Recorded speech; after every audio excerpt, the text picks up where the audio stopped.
Hello friends. ये मेरा third video है। मैं कोशिश करता हूँ मैं अपने वीडियोस को छोटा बनाऊँ ताकि आप देखते देखते बोर ना हो जाएं। पर मुझे ऐसा लग रहा है ये वीडियो थोड़ा सा लंबा हो जाएगा मेरे और पहले वीडियोस से, क्योंकि मैं इसमें आपको एक्चुअल बी स्प्रिंग के लिए सबसे पहला एग्जांपल बनाने जा रहा हूँ। इस वीडियो में आपको बताऊंगा कि बीन को कैसे कॉन्फ़िगर करें और अपनी पोजो क्लास को कैसे कॉन्फ़िगर करें। तो लास्ट वीडियो में मैंने एक कंटेनर क्लास बनाया था और वो कंटेनर क्लास ऑब्जेक्ट्स बनाता था और आपको सिंपली उस कंटेनर क्लास को रिक्वेस्ट करना होता था कि आप मेरे को पीडीएफ जनरेटर या फिर जो भी क्लासेस हैं आप उस कंटेनर क्लास को रिक्वेस्ट करते थे और वो आपको ऑब्जेक्ट बना के देता था। ये कंटेनर क्लास थी जिसको आप रिक्वेस्ट करते थे ऑब्जेक्ट के लिए। तो ये कंटेनर क्लास बनाने का मेरा मेन मोटिव ये था कि मैं आपको बता सकूं कि स्प्रिंग इंटरनली कैसे काम करता है। स्प्रिंग इंटरनली सेम ऐसे ही काम करता है। वो इंटरनली ये सारे ऑब्जेक्ट्स को बना के रखता है और जब आप उसके कंटेनर को रिक्वेस्ट करते हो तो वो ऑब्जेक्ट रिटर्न कर देता है। तो अगर आप स्प्रिंग यूज़ करोगे तो ये कंटेनर क्लास बनाने की आपको ज़रूरत नहीं पड़ेगी, वो स्प्रिंग इंटरनली करेगा। और आप इस स्प्रिंग को रिक्वेस्ट करोगे कि मुझे इस क्लास का ऑब्जेक्ट चाहिए और स्प्रिंग आपको रिटर्न कर देगा। तो बेसिकली ये हुआ क्या, ये हुआ ये कि आपने कंट्रोल जो था, जो आप ऑब्जेक्ट बना रहे थे, जो आपके पास कंट्रोल था वो आपने इन्वर्स कर दिया। आपने स्प्रिंग को वो कंट्रोल दिया कि आप ऑब्जेक्ट बनाओ और सारा काम आप करो, मुझे बस ऑब्जेक्ट बना के दे देना। और अगर उस जिस क्लास का आप ऑब्जेक्ट बना रहे हो उसमें कुछ स्पेसिफिक प्रॉपर्टी सेट करना चाहते हो तो वो भी स्प्रिंग को बताना पड़ता है। वो स्प्रिंग के उसके लिए एक स्प्रिंग की कॉन्फ़िगरेशन फाइल बनानी पड़ती है और उस कॉन्फ़िगरेशन फाइल में आपको सब कुछ बताना पड़ता है कि हमें भाई ये ऑब्जेक्ट बनाना है, उसमें ये प्रॉपर्टी सेट करनी है। और जब भी मैं तुमसे ऑब्जेक्ट के लिए बोलूँगा तो ये प्रॉपर्टी के साथ मुझे ऑब्जेक्ट दे देना, खत्म। मतलब ये प्रॉपर्टी सेट होनी चाहिए, ये वैल्यू सेट होनी चाहिए तुम्हारे ऑब्जेक्ट में और मुझे ऑब्जेक्ट दे देना। तो वो स्प्रिंग बना के देता है। आप क्लास का नाम चेंज करो, क्लास का नाम कुछ भी करो, आपको वो बॉदर करने की ज़रूरत नहीं। जहाँ भी उस क्लास को जहाँ भी बेसिकली उस क्लास को आप यूज़ कर रहे हो वो स्प्रिंग इंटरनली हैंडल कर लेगा। स्प्रिंग वो ऑब्जेक्ट बनाने की जो प्रोसेस होता है वो स्प्रिंग करता है। तो इसको बोलते हैं आईओसी, इन्वर्जन ऑफ कंट्रोल। जो स्प्रिंग का सबसे सबसे जो कोर कंसेप्ट है वो है आईओसी। डीआई एक प्रिंसिपल होता है और आईओसी उसका इम्प्लीमेंटेशन होता है। डीआई बताता है कि आप डिपेंडेंसी कैसे इंजेक्ट करो और IOC is a implementation of DI. तो ठीक है, सबसे पहले हम इस ट्यूटोरियल में एक एग्जांपल बनाएंगे और आपको दिखाएंगे कि स्प्रिंग कैसे कॉन्फ़िगर कर सकते हैं। स्प्रिंग कैसे यूज़ करेंगे हम लोग। बेसिकली एक एग्जांपल, सबसे पहला एग्जांपल स्प्रिंग का हम यहाँ पर देखेंगे। आपको अगर कोई एक बात और, आपको अगर कोई भी डाउट हो या आपको लगता हो कि मैं किसी और तरीके से इम्प्रूव कर सकता हूँ या फिर कोई स्पेसिफिक टॉपिक मेरे को कवर करना है, तो आप ज़रूर मुझे सजेशन में कमेंट्स में आप मुझे सजेस्ट करो। मैं ज़रूर आपका एडवाइस एक्सेप्ट करूँगा और अगर आप कुछ स्पेसिफिक बोलोगे टॉपिक तो मैं ज़रूर उस पर ट्यूटोरियल बना के डालूंगा। अगर आप बोलोगे आर्किटेक्चर एक्सप्लेन करने के लिए तो ज़रूर मैं उसके लिए वीडियो बनाऊंगा। ठीक है, सबसे पहले हम यहाँ पर एक पोजो क्लास बनाते हैं। तो मैंने पोजो क्लास बनाई स्टूडेंट नाम से। उसमें दो दो प्रॉपर्टी हैं, एक नेम और एक रोल नंबर, दो प्रॉपर्टी हैं। और एक एप्लीकेशन है जहाँ से मैं डायरेक्टली इसको कॉल करने जा रहा हूँ। तो अगर मैं सिंपली अगर बोलूँ एस आउट, मैंने उसका ऑब्जेक्ट बना के स्टूडेंट, मैं यहाँ इसलिए कर रहा हूँ कि ये इसलिए कर रहा हूँ कि बेसिकली अभी मैं न्यू न्यू ऑब्जेक्ट मैं खुद से बना रहा हूँ। बाद में मैं स्प्रिंग के थ्रू ऑब्जेक्ट बनाऊंगा और दिखाऊंगा कि दोनों केस में हमारा हमारा हम नेम ही प्रिंट करेंगे बेसिकली। ठीक है, एबीसी प्रिंट हो गया। अभी इसका हम कॉन्फ़िगरेशन करते हैं। इसको अभी हम स्प्रिंग को रिक्वेस्ट करते हैं कि सर आप मेरे लिए ऑब्जेक्ट बनाओ और उसमें एबीसी सेट करो। अभी हम स्प्रिंग से काम करवाएंगे। तो ये स्प्रिंग एक एक्सएमएल फाइल है जिसमें हम सारा कॉन्फ़िगरेशन करेंगे। आप एक्सएमएल फाइल में कॉन्फ़िगरेशन कर सकते हो, आप डॉट प्रॉपर्टी फाइल बना के कॉन्फ़िगरेशन कर सकते हो, आप एक जावा की क्लास बना के उसमें कॉन्फ़िगरेशन कर सकते हो। बट मैं इस ट्यूटोरियल में एक्सएमएल फाइल यूज़ कर रहा हूँ। अगर आपको और सारी कॉन्फ़िगरेशन देखना है तो आप प्लीज़ आप प्लीज़ इनका जो स्प्रिंग का डॉक्यूमेंटेशन उस पर देख सकते हो, काफ़ी अच्छे से दिया हुआ है। और अगर आप मुझसे पूछो कि किस केस में कौन सा कॉन्फ़िगरेशन यूज़ करना चाहिए, तो again I will say like it depends. अगर मतलब सबके अपने अपने एडवांटेज और डिसएडवांटेज है एक्चुअली। अगर आप जावा का यूज़ कर रहे हो तो उसका एडवांटेज ये है कि बेसिकली एक आपने एक जावा फाइल बना ली है, आपकी क्लासेस के साथ वो क्लास रहेगी। आपने अपनी एक एपीआई एक्सपोज कर दी है, आप वहाँ सारा कॉन्फ़िगरेशन कर रहे हो। एक्सएमएल में कर रहे हो तो सब जावा से आप सेपरेट कर रहे हो, सारी एक एक्सएमएल फाइल में सारी कॉन्फ़िगरेशन पड़ी है, आपका कोड क्लीन है। तो सबके अपने अपने एडवांटेज और डिसएडवांटेज हैं। ऐसा कुछ नहीं है, डेवलपर के ऊपर ये डिपेंड करता है कि उसको क्या यूज़ करना है। इसमें ऐसा कुछ बहुत बड़ी रॉकेट साइंस नहीं, आप कोई भी कॉन्फ़िगरेशन यूज़ कर सकते हो। मैं यहाँ पर थ्रू आउट द एप्लीकेशन एक कॉन्फ़िगरेशन फाइल यूज़ करने जा रहा हूँ। बट मैं रिकमेंड करूँगा, अगर आपका सॉफ्टवेयर बहुत बड़ा है तो आपको बेसिकली अलग अलग कॉन्फ़िगरेशन फाइल यूज़ करना चाहिए, ताकि थोड़ा क्लीन रहे आपकी कॉन्फ़िगरेशन फाइल भी। अगर कोई तीसरा बंदा आके देख रहा है तो उसको ऐसा ना लगे कि क्या कॉन्फ़िगर कर दिया है।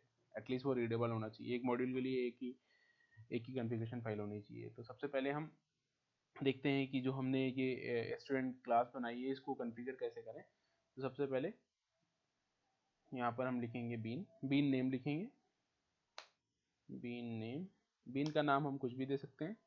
इस सेम बीन के नेम से हमें फिर इस बीन को लोड करना होगा। स्टूडेंट करके हमने एक बीन बना दी।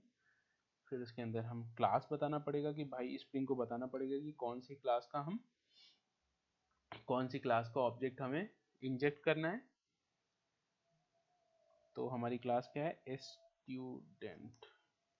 यहाँ पर फुली क्वालिफाइड नेम होगा। तो जैसे मैंने स्टूडेंट लिखा तो ये मैं आईडी यूज़ कर रहा हूँ, तो ये एक्चुअली इंटेलिजेंट है, तो उसने पूरा नाम खुद से ले लिया। अभी हम अभी हम क्या करेंगे, अब हम अपनी प्रॉपर्टीज़ में उनके नाम, अपनी जो हमने प्रॉपर्टीज़ बनाई है नेम और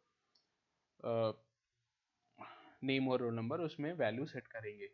तो उसके लिए क्या आएगा, प्रॉपर्टी।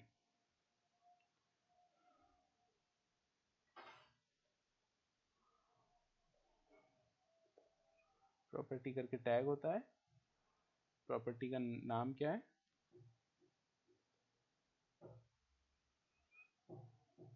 ओके।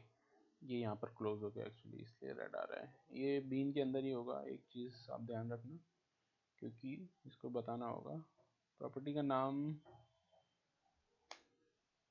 नेम पहली प्रॉपर्टी है, इसकी वैल्यू क्या होगी, इसकी वैल्यू हम देते हैं ए बी सी, जो हमने पिछले एग्जांपल में दिया था, और इसको हम बेसिकली यहीं पर क्लोज कर देते हैं। दूसरा लेते हैं प्रॉपर्टी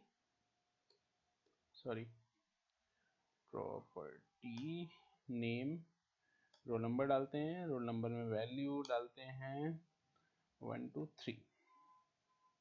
तो अभी मैं डायरेक्टली प्रॉपर्टी में सेट कर रहा हूँ, और आप सेटर इंजेक्शन में भी सेट कर सकते हो, और आप कंस्ट्रक्टर में भी सेट कर सकते हो। वो भी एग्जांपल हम नेक्स्ट ट्यूटोरियल में देखेंगे कि प्रॉपर्टी की कंस्ट्रक्टर में कैसे हम सेट करेंगे, वो सारी चीज़ देखेंगे। और लास्ट में हम आपको इसका यूज़ केस भी बताएंगे कि कब सेटर इंजेक्शन यूज़ करना चाहिए। बेसिकली ये जो मैंने किया है, ये मैंने इंजेक्ट की है इस बीन में, ये प्रॉपर्टी इंजेक्ट की है। और इस चीज़ को बोलते हैं, इस कॉन्फ़िगरेशन को बोलते हैं वायरिंग। मीन्स आप अपनी बीन के ये एक्सएमएल के साथ अपनी जावा की क्लास को वायर कर रहे हो, तो इसको वायरिंग बोलते हैं। अगर मैं स्प्रिंग के टर्म में बोलूँ तो कभी भी कोई कोई पूछे कि वायरिंग क्या होती है, तो बीन बीन का जो कॉन्फ़िगरेशन होता है बेसिकली, उसको ही हम वायरिंग बोलते हैं। और ये सारी प्रॉपर्टीज हम इंजेक्ट कर रहे हैं। तो हमने ये स्प्रिंग को हमने ये बता दिया, हमने यहाँ सारी कॉन्फ़िगरेशन कर दी। अभी हम देखते हैं कि हम इस कॉन्फ़िगरेशन को यूज़ कैसे करेंगे, और कैसे बीन को रिक्वेस्ट करेंगे कि आप भाई हमें ये सारी प्रॉपर्टी के साथ हमें उस क्लास का ऑब्जेक्ट बना के दो। तो मैंने एक एप्लीकेशन क्लास बनाई थी बेसिकली यहाँ पर, जहाँ पर हम ये यूज़ करने जा रहे हैं, जहाँ पर हम उसका ऑब्जेक्ट लोड करेंगे। तो जस्ट मैं इसको कमेंट कर देता हूँ, इस चीज़ को मैं कमेंट कर देता हूँ, इस पुरानी चीज़ को हम न्यू से नहीं बनाएंगे। तो एप्लीकेशन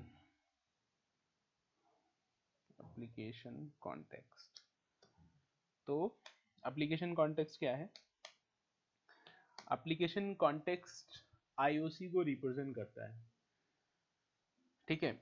तो जब भी हम स्प्रिंग को रिक्वेस्ट करते हैं बेसिकली कि आप हमें इस क्लास का ऑब्जेक्ट बना के दो, तो उस कॉन्सेप्ट उसको क्या बोलते हैं, आईओसी। हम बेसिकली हम कंट्रोल को इन्वर्स कर रहे हैं। तो जो उसका कोर मॉड्यूल है वहाँ पर जाके आईओसी में जाके वो ऑब्जेक्ट मतलब स्प्रिंग ऑब्जेक्ट बना देता है, और वो जहाँ भी ऑब्जेक्ट बनाता है उसको रिप्रेजेंट करने के लिए ये इंटरफेस है एप्लीकेशन कॉन्टेक्स्ट। तो एप्लीकेशन कॉन्टेक्स्ट आईओसी को रिप्रेजेंट करता है।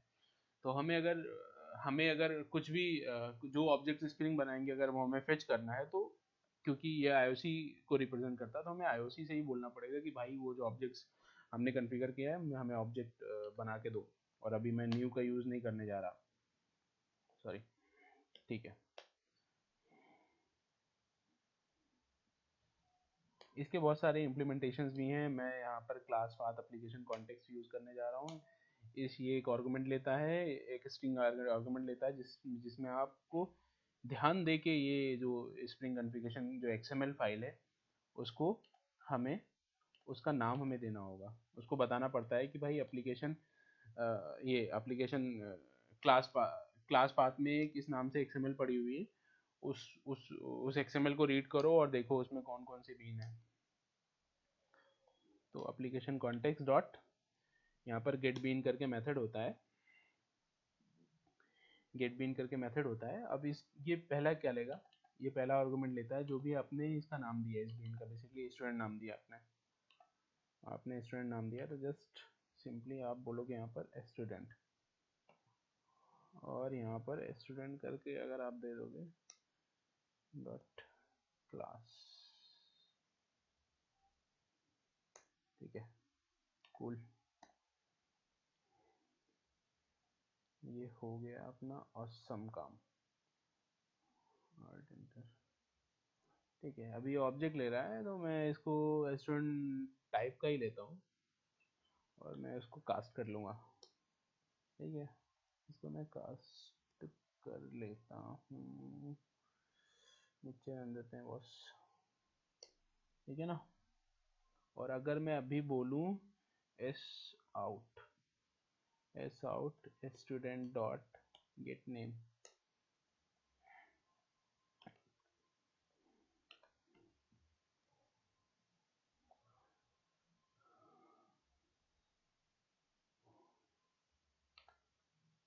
इसने फिर से हमें ABC प्रिंट करके दिया है, लेकिन इस बार हमने कोई भी न्यू ऑब्जेक्ट नहीं बनाया। नेक्स्ट ट्यूटोरियल में देखेंगे हम कि हम कंस्ट्रक्टर के थ्रू कैसे प्रॉपर्टीज को इंजेक्ट कर सकते हैं। इस ट्यूटोरियल में इतना ही। Thank you.